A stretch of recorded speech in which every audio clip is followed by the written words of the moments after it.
ہم ساری عزت سارا جلال خدا باپ خدا بیٹے اور خدا روح القدس کو دیتے ہیں، کیونکہ وہی ہمارا زندہ خدا ہے جس نے زمین اور آسمان کو خلق کیا، وہی دو جہانوں کا مالک ہے، وہی ہر چیز پر قادر ہے، وہ قادر مطلق خدا ہے اور ہر چیز اس کے اختیار میں ہے، وہ ہر چیز کو اپنے کنٹرول میں رکھتا ہے، کیونکہ وہ یہوہ پاک خدا ہے، وہ یہوہ یری ہے، اور اس کے بیٹے ہمارے خدا یسوع مسیح کے خون کے وسیلہ سے ہم بچائے جاتے ہیں، اس کے بیٹے کے خون کے وسیلہ سے ہم نجات پاتے ہیں، اور اسی خون کے وسیلہ سے ہم پاک اور صاف ہو کر اس کی بادشاہی میں داخل ہونے کے قابل ٹھہرتے ہیں۔ اس لیے اے میرے عزیزو، آؤ آج کے کلام پر غور کرو، اسے سنو، اسے سمجھو، اور اپنے آپ پہ غور کرو کہ میں خدا کی بادشاہی میں ہوں یا نہیں ہوں، اور اس کا حصہ بننے کے لیے خداوند سے دعا کرو، اس سے درخواست کرو کہ اے باپ مجھے اپنی بادشاہی میں داخل کر، اے خداوند یسوع مسیح مجھے اپنی بادشاہی میں داخل کرنے کے قابل ٹھہرا، تاکہ جب تو آئے تو میں تیری بادشاہی میں بڑی ہی عزت کے ساتھ داخل کیا جا سکوں، تاکہ تیرا بیٹا ہمیشہ جلال پائے ہماری زندگیوں میں اور ہمارے جینے میں بھی اور ہمارے مرنے میں بھی، ہمارے خدا یسوع مسیح کے نام میں آمین۔ خدا یسوع مسیح میں آپ سب کی سلامتی ہو۔ میرے عزیز بھائی اور بہنوں، آج کا ہمارا موضوع ہے خدا کی بادشاہی اور آسمان کی بادشاہی۔ نئے عہد نامہ میں ہم یہ دو اصطلاحیں پڑھتے ہیں۔ خدا کی بادشاہی کی اصطلاح تقریباً 70 بار استعمال ہوئی ہے اور آسمان کی بادشاہی 33 بار استعمال ہوئی ہے۔ بحیثیت مسیحی ہمیں خدا کی بادشاہی کا بھید سمجھنا بہت ضروری ہے۔ آج ہم خدا کی بادشاہی کی بات کریں گے اور آسمان کی بادشاہی پہ بات ہم حصہ دوئم میں کریں گے۔ خدا کی بادشاہی پر خدا یسوع مسیح نے نئے عہد نامہ میں بہت زور دیا ہے، اس لیے اس کو سمجھنے کے لیے ہم پرانے عہد نامے سے بھی مدد لیتے ہیں تاکہ ہم اس کو سمجھیں اور اس میں داخل ہو سکیں۔ پیدائش کی کتاب اس کے 1 سے 3 ابواب میں ہم دیکھتے ہیں کہ خدا اس کائنات کا خالق اور مالک ہے، اس کائنات کی ہر چیز پر اس کا اختیار ہے۔ خدا لافانی ہے اور اس کی بادشاہت بھی لافانی ہے، وہ تمام چیزوں پر حکومت کرتا ہے۔ خدا نے آدم اور حوا کو بنایا کہ وہ اس کی بادشاہت کا حصہ ہوں۔ بائبل مقدس ہمیں سکھاتی ہے کہ جب ابلیس کو بغاوت کے جرم میں اس کے فرشتوں اور اس سے زمین پر گرا دیا گیا تو اس نے زمین پر ایک جھوٹی بادشاہت قائم کر لی۔ ابلیس نے باغ عدن میں حوا کو بہکایا کہ اسے خدا کی حکمت پر نہیں بلکہ اپنی سوچ پر بھروسہ کرنا چاہیے۔ ابلیس نے انسان کو آدھے سچ اور آدھے جھوٹ پر بھروسہ کرنے کو کہا۔ ابلیس، گناہ اور موت خدا اور انسان کی قربت کے درمیان میں آ گئے تو آدم اور حوا کو باغ عدن سے نکال دیا گیا۔ پاکیزگی ناپاکی میں بدل گئی، فرمانبرداری نافرمانی میں بدل گئی۔ پیدائش 3 باب اس کے 24 آیت میں ہم دیکھتے ہیں خدا نے آدم اور حوا کو نکالنے کے بعد باغ عدن کے مشرق کی طرف کروبیوں کو اور چوگرد گھومنے والی شعلہ زن تلوار کو رکھا کہ وہ زندگی کے درخت کی راہ کی حفاظت کریں۔ یعنی اب کوئی انسان زندگی کے درخت تک نہیں پہنچ سکتا جب تک وہ واپس اسی پاکیزگی اور فرمانبرداری میں نہ آئے۔ پھر خدا نے ابراہیم کو چنا کہ وہ اس کی بادشاہت کو زمین پر قائم کرنے کا وسیلہ بنے تاکہ زمین پر خدا کی مرضی کو پورا کیا جا سکے۔ پیدائش 12 اس کے 2 سے 3 آیات میں لکھا ہے، خدا نے ابراہیم سے کہا، اور میں تجھے ایک بہت بڑی قوم بناؤں گا اور برکت دوں گا اور تیرا نام سرفراز کروں گا، سو تو باعث سے برکت ہو۔ جو تجھے مبارک کہیں ان کو میں برکت دوں گا، اور جو تجھ پر لعنت کرے اس پر میں لعنت کروں گا، اور زمین کے سب قبیلے تیرے وسیلہ سے برکت پائیں گے۔ خدا نے یہ بھی وعدہ کیا کہ بادشاہ تیری صلب سے پیدا ہوں گے، اور وعدے کی سرزمین کا وعدہ بھی کیا، اور یہ کہ میں ان کا خدا ہوں گا، مطلب کہ ان کا بادشاہ میں ہوں گا۔ پیدائش 17 اس کے 9 سے 14 آیات میں لکھا ہے کہ خدا نے اس عہد کے لیے نشان کے طور پر ختنہ کا عہد دیا کہ تیری نسل میری فرمانبرداری کرے گی، اور 13 آیت میں ہم دیکھتے ہیں کہ میرا عہد تمہارے جسم میں ابدی عہد ہوگا۔ ہم دیکھتے ہیں کہ وعدے میں 3 چیزیں شامل تھیں: ایمان، فرمانبرداری، تابعداری، ختنہ، اور ان سب کا مقصد جو ہے ایک پاکیزہ اور ایک مقدس قوم تیار کرنا، پھر اس میں ان کو وعدے کی سرزمین دینا، اور اس کے ساتھ ساتھ ان کو برکات بھی دینا۔ پھر خدا نے موسیٰ کو بلایا کہ وہ ابراہیم، اسحاق اور یعقوب کی نسل کو مصر کی غلامی سے نکالے۔ خدا کا مقصد نہ صرف انہیں مصریوں کے ظلم و ستم سے بچانا تھا، بلکہ ہر قسم کی مکروہات، بت پرستی اور تمام جسمانی کاموں سے جن سے خدا کو نفرت ہے ان کو نکالنا اور اپنے لیے ایک مقدس اور پاک قوم تیار کرنا تھا۔ خدا نے انہیں عید فصح پر بے عیب برا ذبح کرنے کو کہا اور اس کا خون اپنی چوکھٹوں پر لگانے کا کہا، تاکہ میں اس خون کو دیکھ کر تمہارے گھرانے کو چھوڑ دوں گا اور ہلاک کرنے والے کو تم کو مارنے کے لیے گھر کے اندر آنے نہ دوں گا۔ اور انہیں بڑی قوت کے ساتھ 430 سال کے بعد ملک مصر سے نکالا، اور پھر بڑے سمندر میں سے گزرے تو انہوں نے موسیٰ کا بپتسمہ لیا، جس کا مقصد انہیں پاک و صاف کرنا تھا۔ اور بپتسمہ کے بعد ان کی روحانی آنکھیں کھل گئیں تو انہوں نے خدا اور موسیٰ کو پہچانا، اور پھر وہ خدا کی حمد و ستائش کرنے لگے اور خدا کی قوت اور قدرت کو انہوں نے جانا۔ خدا نے موسیٰ کے ذریعے 10 احکام کا عہد باندھا اور انہیں شریعت دی، تاکہ خدا اپنی بادشاہت کو ان کے درمیان قائم کر سکے، اور خدا کا خیمہ مسکن ان کے درمیان تھا۔ پھر خدا نے موسیٰ کے ساتھ وعدہ کیا کہ وہ ایک نبی بھیجے گا۔ استثنا اس کے 18 باب 18 سے 19 آیت میں ہم دیکھتے ہیں، خدا نے موسیٰ سے کہا کہ میں ان کے لیے انہی کے بھائیوں میں سے تیری مانند ایک نبی برپا کروں گا اور اپنا کلام اس کے منہ میں ڈالوں گا، اور جو کچھ میں اسے حکم دوں گا وہی ان سے کہے گا، اور کوئی میری ان باتوں کو جن کا میرا نام لے کر کہے گا نہ سنے تو میں ان کا حساب اس سے لوں گا۔ یہ وعدہ، یہ پیشن گوئی خدا یسوع مسیح کے بارے میں تھی۔ مگر خدا کی وفاداری کے باوجود بھی بنی اسرائیل خدا کے ساتھ وفادار نہ رہ سکے۔ بنی اسرائیل برگشتہ ہو گئے اور اپنے لیے بادشاہ مانگنے لگے۔ خدا ان کی اس بات سے رنجیدہ ہوا کہ بنی اسرائیل نے میری حقارت کی ہے کہ میں ان کا بادشاہ نہ رہوں۔ خدا نے سمیل سے کہا کہ تو کیس کے بیٹے ساؤل کو مسح کر کہ وہ اسرائیل کا بادشاہ ہو۔ ساؤل نے خدا کی نافرمانی کی تو وہ رد کر دیا گیا، اور خدا نے داؤد کو اس کی جگہ مسح کروایا کہ اسرائیل کا بادشاہ ہو۔ خدا نے داؤد سے وعدہ کیا کہ میں تیرے گھرانے سے بادشاہت کو جدا نہ کروں گا، اور اس کو اپنے گھر میں اور اپنی مملکت میں ابد تک قائم رکھوں گا، اور اس کا تخت ابد تک قائم رہے گا۔ خدا نے داؤد سے یہ وعدہ اس لیے کیا کہ وہ خدا کی مرضی کو پورا کرنے والا بادشاہ تھا اور خدا کا دل پسند آدمی تھا۔ پھر داؤد کی نسل سلیمان سے لے کر نسل در نسل بادشاہت کا سلسلہ جاری رہا۔ بے شک وہ خدا کے ساتھ وفادار نہ تھے، کیونکہ وہ خدا کی مرضی کو پورا نہ کر سکے اور نہ ہی وہ بنی اسرائیل سے کروا سکے، مگر خدا پھر بھی وفادار رہا اور اپنے وعدے پر قائم رہا،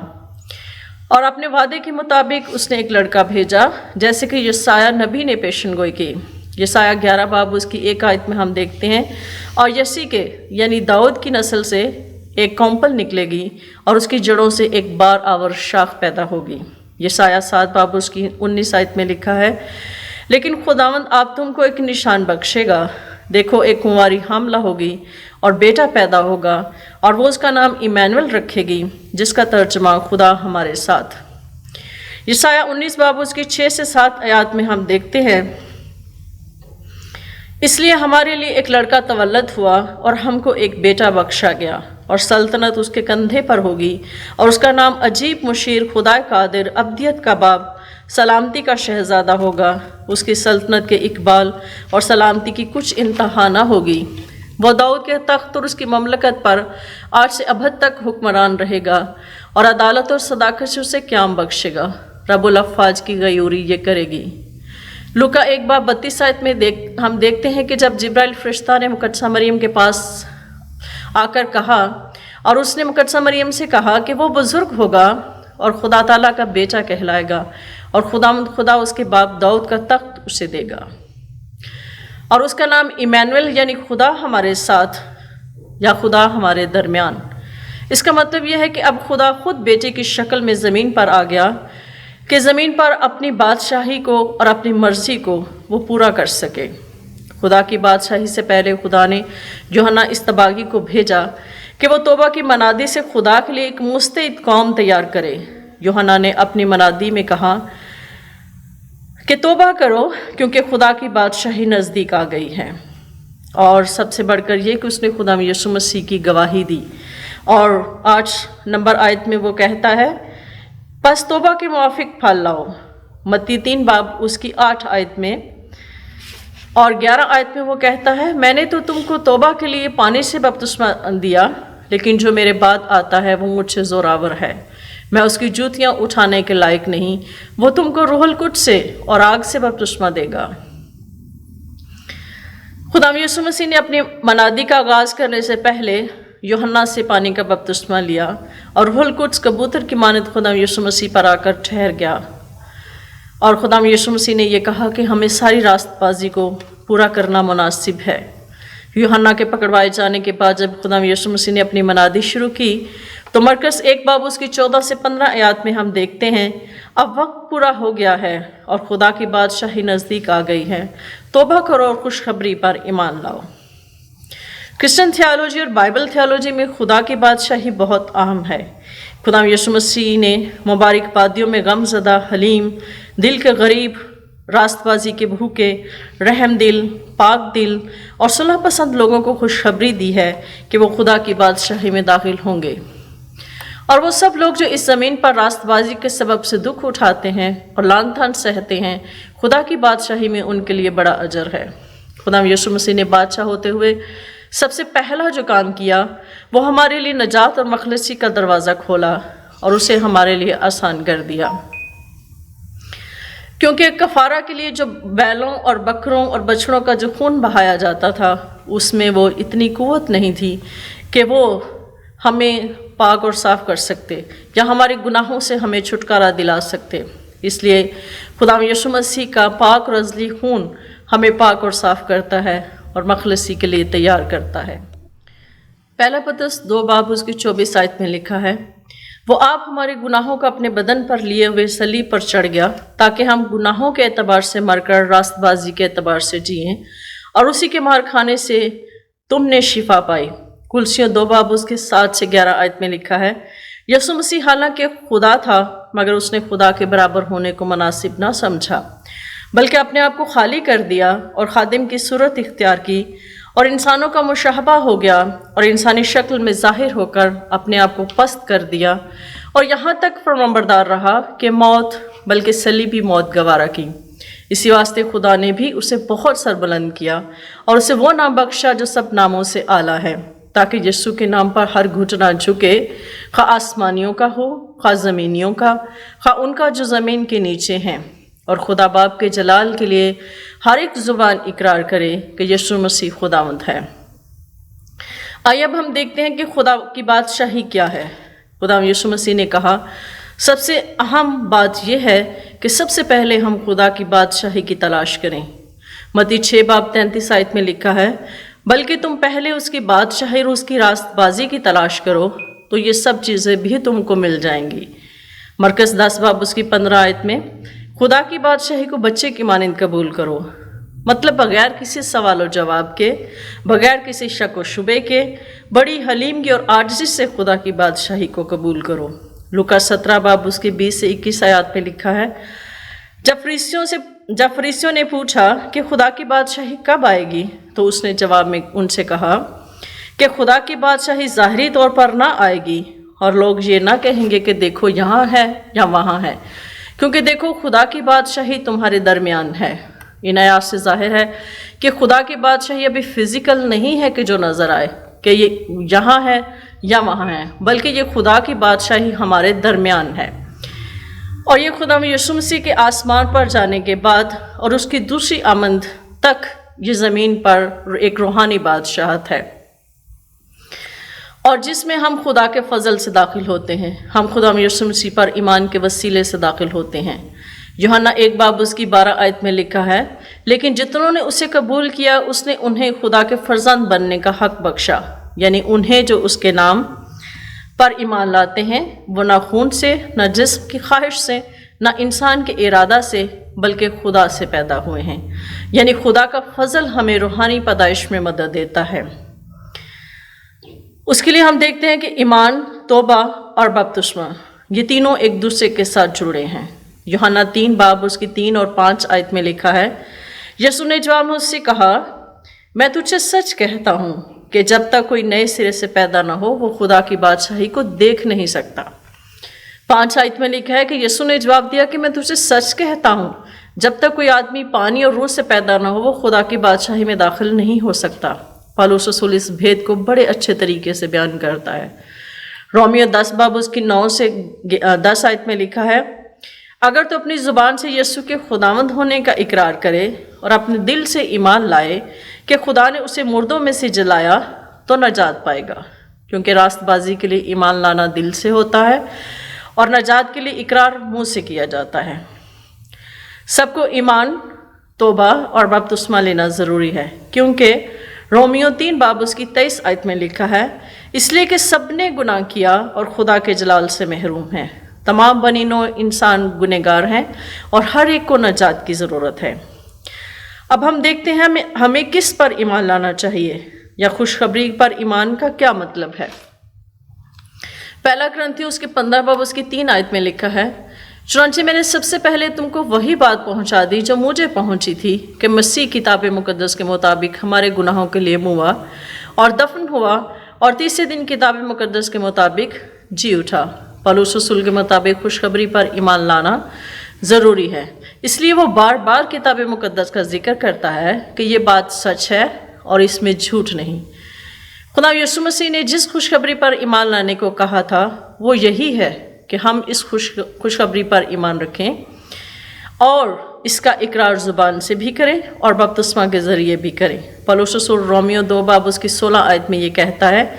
کہ عدالت کے دن خدا میری اس خوشخبری کے مطابق خدا یسوع مسیح کی معرفت آدمیوں کی پوشیدہ باتوں کا انصاف کرے گا۔ خوشخبری کیا ہے؟ خدا خود بیٹے کی شکل میں زمین پر آیا اور خدا یسوع مسیح خداوند ہے اور وہ ہمارے گناہوں کی خاطر مرا، دفن ہوا اور مردوں میں سے خدا کی قدرت کے ساتھ جی اٹھا۔ اور برکت 16 باب اس کی 16 آیت میں خدا یسوع مسیح نے آسمان پر جانے سے پہلے اپنے شاگردوں کو کہا کہ ساری دنیا میں اس خوشخبری کی منادی کرو، جو ایمان لائے اور بپتسمہ لے نجات پائے گا، اور جو ایمان نہ لائے وہ مجرم ٹھہرایا جائے گا۔ متی 28 باب اس کی 19 آیت میں لکھا ہے، پس تم جا کر سب قوموں کو شاگرد بناؤ اور ان کو باپ اور بیٹے اور روح القدس کے نام سے بپتسمہ دو۔ ایمان، توبہ، بپتسمہ، یہ تینوں ایک دوسرے کے ساتھ جڑے ہیں اور یہ تینوں ایک دوسرے کے بغیر نامکمل ہیں۔ اعمال 2 باب اس کے 38 آیت میں لکھا ہے، پطرس نے ان سے کہا کہ توبہ کرو اور تم میں سے ہر ایک اپنے گناہوں کی معافی کے لیے یسوع مسیح کے نام پر بپتسمہ لے تو روح القدس انعام میں پاؤ گے، اس لیے کہ یہ وعدہ تم اور تمہاری اولاد اور ان سب دور کے لوگوں سے بھی ہے جس کو خداوند ہمارا خدا اپنے پاس بلائے گا۔ اب ہم دیکھتے ہیں کہ خدا کی بادشاہی میں داخل ہونے کے لیے بپتسمہ، ایمان اور توبہ ایک ساتھ کیوں ضروری ہیں۔ جیسے بنی اسرائیل نے موسیٰ کا بپتسمہ لیا، نوح اور اس کے خاندان کو بھی پانی کا بپتسمہ ملا جب وہ کشتی میں تھے۔ اس لیے پہلا پطرس 3 باب اس کی 21 آیت میں پطرس رسول کہتا ہے، اور اسی پانی کا مشابہ بھی بپتسمہ یسوع مسیح کے جی اٹھنے کے وسیلے سے اب تمہیں بچاتا ہے۔ اسے جسم کی نجاست کو دور کرنا مراد نہیں، بلکہ خالص نیت سے خدا کا طالب ہونا مراد ہے۔ عبرانیوں 10 باب اس کی 22 آیت میں لکھا ہے، تو آؤ ہم سچے دل اور پورے ایمان کے ساتھ اور دل کے الزام کو دور کرنے کے لیے دلوں پر چھینٹے، یعنی خدا یسوع مسیح کے خون کے چھینٹے لے کر اور بدن کو صاف پانی سے دھلوا کر خدا کے پاس چلیں۔ ان آیات میں ہم یہ سیکھتے ہیں کہ بپتسمہ خدا کی فرمانبرداری ہے، خالص نیت کے ساتھ خدا کے ساتھ جڑنے کا نشان ہے اور اپنے سچے دل سے خدا کے طالب ہونا مراد ہے۔ اور خدا یسوع مسیح کا پاک خون ہمیں ہمارے گناہوں سے پاک کرتا ہے جب ہم اس کے خون کو اپنے دلوں پر لیتے ہیں اور سچے دل سے اپنے گناہوں کا اقرار کرتے ہیں، اور اس کا ابدی خون ہمارے دلوں کو پاک کرتا ہے۔ اور بپتسمہ ہمیں مکمل طور پر خدا کی بادشاہی میں داخل ہونے کا نشان ہے تاکہ اس کی فرمانبرداری کر سکیں۔ رومیو 6 باب اس کی 3 آیت میں لکھا ہے، کیا تم نہیں جانتے کہ ہم جتنوں نے مسیح یسوع میں شامل ہونے کا بپتسمہ لیا تو اس کی موت میں شامل ہونے کا بپتسمہ لیا۔ ختنہ اور بپتسمہ 2 عہد ہیں، جس کا مطلب ہے کہ ہم خدا کے فرمانبرداری کریں گے اور اس کی مرضی کو پورا کریں گے اور اس کی پاکیزگی میں چلیں گے۔ بپتسمہ خدا یسوع مسیح کے ساتھ مصلوب ہونے کا نشان ہے، یعنی ہم اس کے ساتھ مر گئے، دفن ہوئے اور جی اٹھے۔ ہم بپتسمہ کے ذریعے اس کی موت کی مشابہت سے اس کے ساتھ پیوستہ ہو گئے، یعنی ہم جڑ گئے، تو بے شک اس کے جی اٹھنے کی مشابہت سے اس کے ساتھ جی بھی اٹھیں گے۔ بپتسمہ ایک مقدس فریضہ ہے۔ جب ہم خدا باپ، خدا بیٹا اور خدا روح القدس کے نام سے بپتسمہ لیتے ہیں، یہ ایک یونیورسل آئین ہے، یہ ایک یونیورسل آئین ہے، یہ ایک لاسانی طریقہ ہے، یہ ایک سنجیدہ عمل ہے جسے ہمیں سنجیدگی سے لینا چاہیے، جو کہ ہر مسیحی کو سر انجام دینا ہے۔ اس بات پر غور کریں اور اس کو ایک مقدس فریضہ سمجھتے ہوئے اس کی عزت کریں۔ یہ خدا کی بادشاہی میں داخل ہونے کا ابدی قانون ہے۔ رومیو 6 باب اس کی 23 آیت میں پولس رسول کہتا ہے، کیونکہ گناہ کی مزدوری موت ہے، مگر خدا کی بخشش ہمارے خدا یسوع مسیح میں ہمیشہ کی زندگی ہے، کیونکہ جو مسیح یسوع میں ہے ان پر سزا کا حکم نہیں۔ جب ہم مسیح کا بپتسمہ لیتے ہیں تو روح القدس ہمیں انعام میں دیا جاتا ہے، اور روح القدس ہم پر مہر کرتا ہے کہ اب ہم خدا کی روحانی بادشاہت میں شریک ہیں۔ پولس رسول ہمیں یہ تنبیہ بھی کرتا ہے، پہلا کرنتھیوس کی 6 باب اس کی 9 سے 12 آیات میں لکھا ہے، کیا تم نہیں جانتے کہ بدکار خدا کی بادشاہی کے وارث نہ ہوں گے؟ فریب نہ کھاؤ، نہ حرام کار خدا کی بادشاہی کے وارث ہوں گے، نہ بت پرست، نہ زناکار، نہ عیاش، نہ لونڈے باز، نہ چور، نہ لالچی، نہ شرابی، نہ گالیاں بکنے والے، نہ ظالم، اور بعض تم میں ایسے تھے بھی، مگر تم خدا یسوع مسیح کے نام سے اور ہمارے خدا کے روح سے دھل گئے اور پاک ہوئے اور راست باز بھی ٹھہرے۔ خدا کی بادشاہی میں داخل ہونے کے لیے ایمان، توبہ اور بپتسمہ کے علاوہ اگر کوئی اور راستہ ہمیں بتاتا ہے جو بائبل مقدس اور خدا کے کلام کے مطابق نہیں ہے تو ہمیں اس کو رد کرنا ہے، کیونکہ عدالت کے دن خدا کا کلام ہمیں مجرم ٹھہرائے گا۔ اس لیے ہمیں بہت زیادہ محتاط اور حساس ہونے کی ضرورت ہے۔ کلسی 2 باب اس کی 18 سے 12 آیات میں پولس رسول کہتا ہے، خبردار کوئی شخص تم کو اس فلسفی اور لا حاصل فریب سے شکار نہ کر لے جو انسانوں کی روایات اور دنیاوی ابتدائی باتوں کے موافق ہیں، نہ کہ مسیح کے موافق، کیونکہ الوہیت کی ساری معموری اسی میں مجسم ہو کر سکونت کرتی ہے، اور تم اسی میں معمور ہو گئے ہو جو ساری حکومت اور اختیار کا سر ہے۔ اسی میں تمہارا ختنہ ہوا جو ہاتھ سے نہیں ہوتا، یعنی مسیح کا ختنہ، یعنی بپتسمہ، جس سے جسمانی بدن اتارا جاتا ہے، اور اسی کے ساتھ بپتسمہ میں دفن ہوئے، اور اس میں خدا کی قوت پر ایمان لا کر جس نے اسے مردوں میں سے جلایا اس کے ساتھ جی بھی اٹھے۔ اور 23 آیت میں وہ کہتا ہے کہ ان باتوں میں، یعنی ایسی انسانی روایات میں، اپنی ایجاد کی ہوئی عبادت اور خاکساری اور جسمانی ریاضت کے اعتبار سے حکمت کی صورت تو ہے، مگر جسمانی خواہشوں کے روکنے میں ان سے کچھ فائدہ نہیں ہوتا۔ اس لیے پولس رسول ہمیں اس بات کے لیے جو ہے وہ ہمیں تنبیہ کرتا ہے کہ ہمیں ہر اس طریقے کو، نجات کو حاصل کرنے کے لیے ہر اس طریقے کو رد کرنا ہے جو خدا کے کلام کے مطابق نہیں ہے۔ اس لیے کہ بے شک ہم اپنی ایجاد کی ہوئی عبادت، خاکساری اور جسمانی ریاضت، ہمیں لگتا ہے کہ یہ ہمیں اس میں حکمت کی صورت نظر آتی ہے کہ ہم ٹھیک کر رہے ہیں، لیکن وہ خدا کی حکمت، خدا کی قدرت جو ہے وہ ہمارے اندر پیدا نہیں کر سکتی۔ اس لیے ہم اپنی جسمانی خواہشات پر قابو نہیں پا سکتے، اور جب تک ہم جسمانی خواہشات پر قابو نہیں پا سکتے، ہم روحانی نہیں ہوتے، ہم خدا کی بادشاہی میں داخل نہیں ہو سکتے۔ اس لیے دوسرا پطرس اس کا پہلا باب اس کی 10 سے 11 آیت میں پطرس کہتا ہے، پس اے بھائیو اپنے بلاوے اور برگزیدگی کو ثابت کرنے کی زیادہ کوشش کرو، کیونکہ اگر ایسا کرو گے تو کبھی ٹھوکر نہ کھاؤ گے، بلکہ اس سے تم ہمارے خداوند اور منجی یسوع مسیح کی ابدی بادشاہی میں بڑی عزت کے ساتھ داخل کیے جاؤ گے۔ خدا کی بادشاہی جو کہ ایک روحانی بادشاہت ہے، اس میں داخل ہونے کے لیے خدا کی روح کی ہدایت سے چلنا چاہیے، نہ کہ انسانی روایات اور انسانی حکمت کے مطابق بتائے ہوئے طریقوں، روایات اور جسمانی ریاضت سے یہ ہمیں نجات نہیں دلا سکتے، کیونکہ جتنے خدا کی روح کی ہدایت سے چلتے ہیں وہی خدا کے بیٹے ہیں اور وہی وارث بھی ہیں، خدا کے وارث اور مسیح کے ہم میراث، تاکہ ہم ابدی زندگی کو حاصل کریں اور اس کی بادشاہ جو ابدی بادشاہت ہے اس میں ہم شامل ہو سکیں۔ کلیسیا خدا کی خاص امت ہے اور خدا کی بادشاہی کلیسیا کے درمیان ہے، اجتماعی طور پر بھی اور انفرادی طور پر بھی، اور کلیسیا خدا کی مرضی کو زمین پر پورا کرنے کے لیے کوشش کر رہی ہے اور خدا کے کلام کے بھیدوں کو لوگوں پر عیاں کر رہی ہے تاکہ سب نجات پائیں اور خدا کی بادشاہی میں شامل ہو سکیں۔ اور تیتس اس کے 2 باب اس کی 13 سے 14 آیت میں پولس رسول کہتا ہے، اور اس مبارک امید یعنی اپنے بزرگ خدا اور منجی یسوع مسیح کے جلال کے ظاہر ہونے کے منتظر رہیں، جس نے اپنے آپ کو ہمارے واسطے دے دیا تاکہ فدیہ ہو کر ہمیں ہر طرح کی بے دینی سے چھڑا کے اور پاک کر کے اپنی خاص ملکیت کے لیے ایک ایسی قوم بنائے جو نیک کاموں میں سرگرم ہو۔ آئیے ذرا ہم اس پر غور کریں۔ پرانے عہد نامہ میں ہم دیکھتے ہیں کہ جو بنی اسرائیل قوم تھی ان کو خدا نے کیا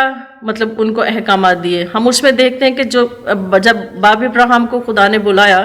تو سب سے پہلی جو شرط تھی وہ ایمان، پھر ختنے کا عہد، پھر 10 احکام کا عہد اور شریعت اور کفارہ کی قربانی۔ اور ایمان، خدا کا عہد مطلق پر ایمان، ختنہ کا عہد تابعداری اور فرمانبرداری، 10 احکام اور شریعت جو ہیں یہ پاکیزگی کے لیے تھا، اور کفارہ کی قربانی گناہوں کی نجات کے لیے۔ اور ان تمام